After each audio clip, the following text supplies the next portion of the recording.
All right, y'all.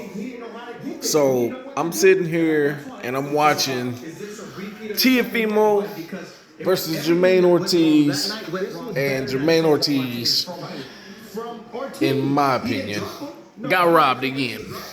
And let's talk about this. I had to put the TV on mute real quick. So Keyshawn Davis came out. He handled business.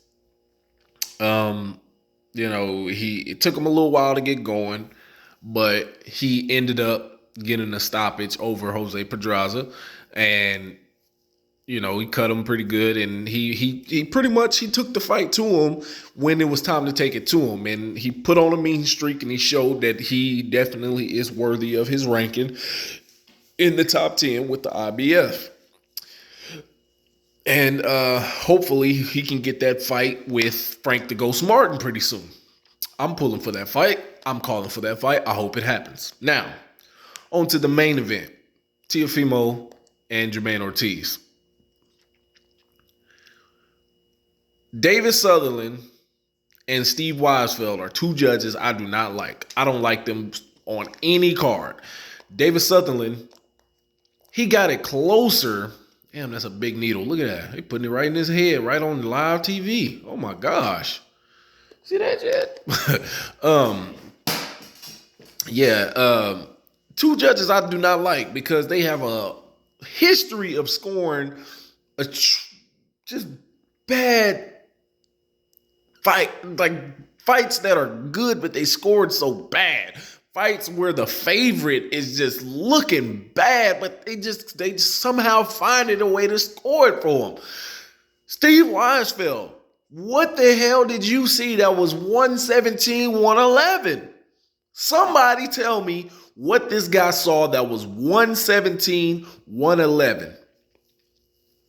Mind you, this is why I think if you're a judge, if you're a boxer, if you're a referee, your bank account needs to be monitored leading up to the fight and at least sometime afterwards. Because I'm not saying they paying the judges. I'm not saying they be paying the referees. But you guys tell me this. Go back in these videos and look at where I posted the clip of George Kambosos Jr. versus Maxie Hughes. Mind you, I was live ringside for that fight, by the way. Kambosos lost that fight. But he just signed a 3-fight deal with Top Rank. Multi-7-figure deal with Top Rank. You think they going to let their money man lose? Just saying. Teofimo contemplating retirement after he put on an amazing performance against Josh Taylor last June. Had a meeting with Bob Arum. Worked out a good deal. This fight takes place. He gets outboxed. He wins. 117, 111 on one of the judges' cards.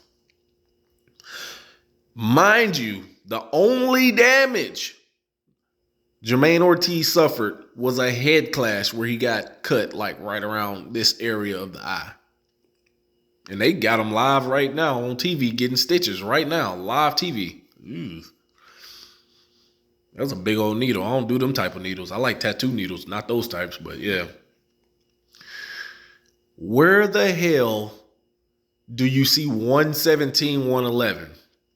And then Teofimo gets on the microphone and he does all this extra whining and moaning about how he feels he won the fight, this and that and that. Look, you know you won the fight.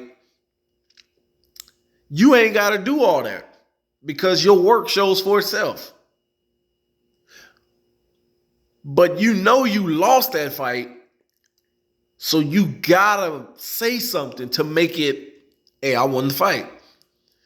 Let's just keep this in perspective. He's now 20 wins, 1 loss, no draw. You think you're going to be the A side in a unification bout with Devin Haney? It's not going to happen. You think you gonna fight Terrence Crawford at a catch weight? You get knocked out if that happens.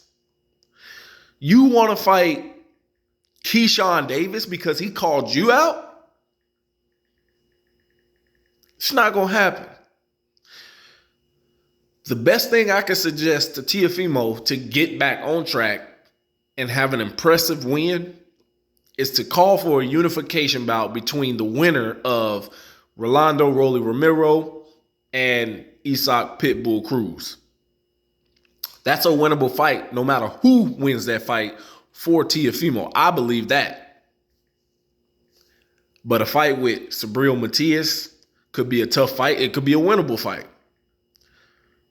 But a fight with Devin Haney, where he's at, I don't think with this showing, Teofimo can win that fight. Just being point blank period, straight up honest. This was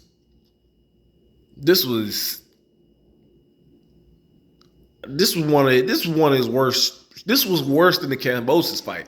I don't know what to say. I'm out, y'all.